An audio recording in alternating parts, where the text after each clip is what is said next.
So Julie is taking a portrait of me at Ringing Rock Park? State Park? National Park? It's not a national park. But yeah, Julie's taking a photo of me. And there's a lot of rocks everywhere. Hence why they ring it. You get like hammers, I guess. You get hammers and you just like hit the rocks and they ring. Cool. Never tried it. But yeah, makes for a good background. So what is the concept of this shoot? So the concept is a dress made out of fall foliage. I have to line up where I'm going to be first, get that in focus, get myself all ready, and then I have to line the branches coming down. I actually took a picture. Kind of like that. Ooh, okay. I don't know if it's actually going to work, but that's the point. That's the fun of self-portraits. Yeah. I need more yellow. I see some right there. So, you want to stay with the stuff? And I'll go get some? You want me to go get some? I'll go get more yellow leaves. I do self-portraits all by myself, says Julie. Okay.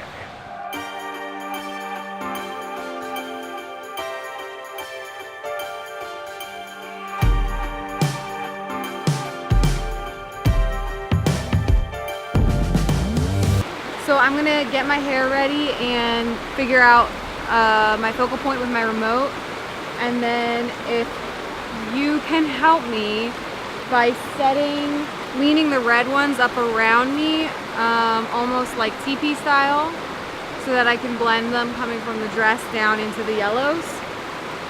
Yeah? Yeah. Okay, sounds good.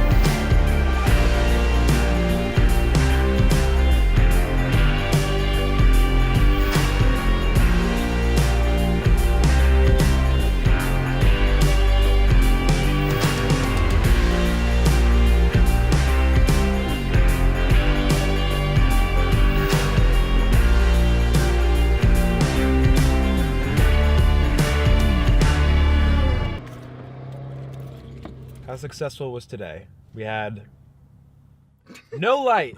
That's what we have. No light. That's my sunglass compartment, Julie. There we go. So we have, you did portraits of me, and then we did a little bit of film photography, or I shot some film, which I haven't shot in like years. And then we worked on your self-portrait. And you're doing a self-portrait challenge? 52 weeks. One self-portrait a week for a year. I feel like I've definitely progressed a lot. I'm happy with everything. I'm learning a lot along the way. All right, so today is Friday, November something. And today's the wrap-up of the productive week. Now I'm starting a shorter edit, a base package edit, which is shorter than my main package. So it's like 7 minutes. So I am going to attempt to build the entire edit today. And so that is not too much of a challenge. It's not overly difficult, but here's where I'm going to spice it up.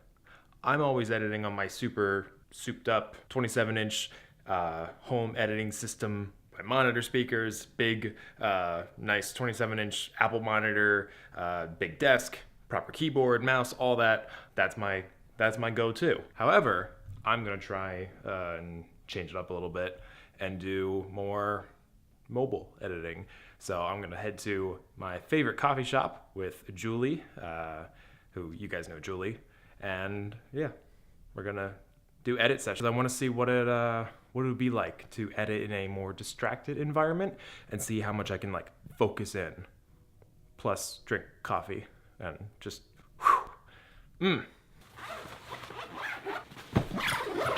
All right, let's go get some coffee.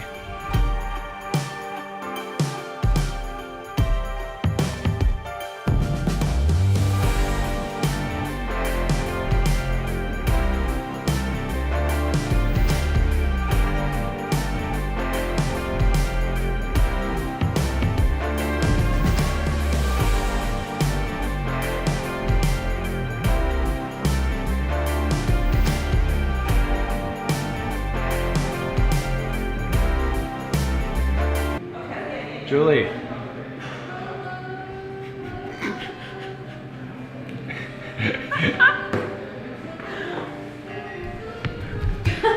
Oh good, she can hear me now. Julie. Hey, How's it going? it's going. I'm almost done. Nice. How many likes are you at for your new self-portrait on Instagram? Let's see. Okay, so my latest photo, this one, has 517 likes and 67 comments, Nice. which is insane because I think the most comments I've ever gotten on a photo is like maybe 30, maybe. And that's the most likes I've ever gotten on a photo ever.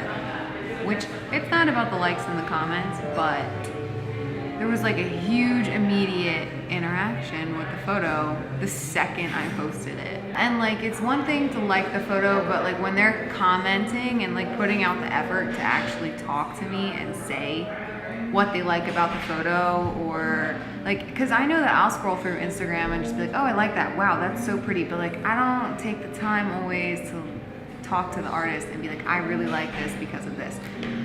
So it was like a huge deal that many people interacted with the photo, and also thought it was really cool that, so it has over 500 likes. I have 2,300 followers.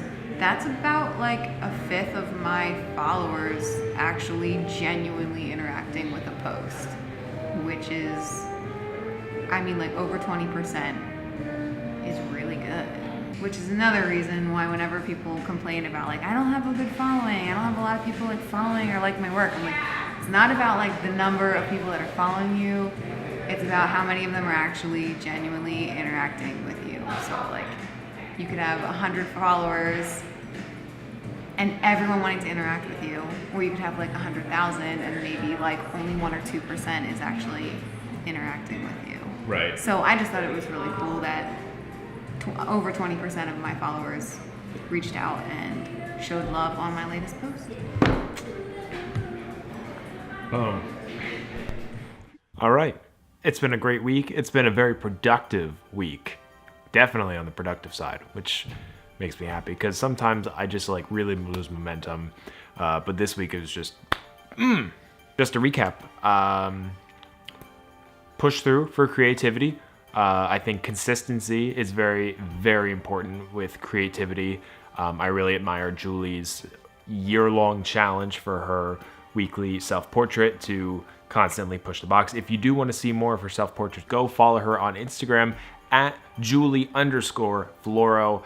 She has 2 photography accounts, Julie Floro Photography and then Julie Floro. Her Julie Floro Photography is more like wedding work, and her Julie Floro, Julie_Floro, is more creative work, self-portraits, very much more of her personality. She's definitely more active on that Instagram for creative work. So definitely go check her Instagram out. And yeah, I think she hit the nail on the head when it comes to Instagram followers. And I'm going to paraphrase from Gary Vaynerchuk, go deep, don't go wide. It doesn't matter how many followers you have, it matters how many quality followers you have and the engagements that you get with those followers.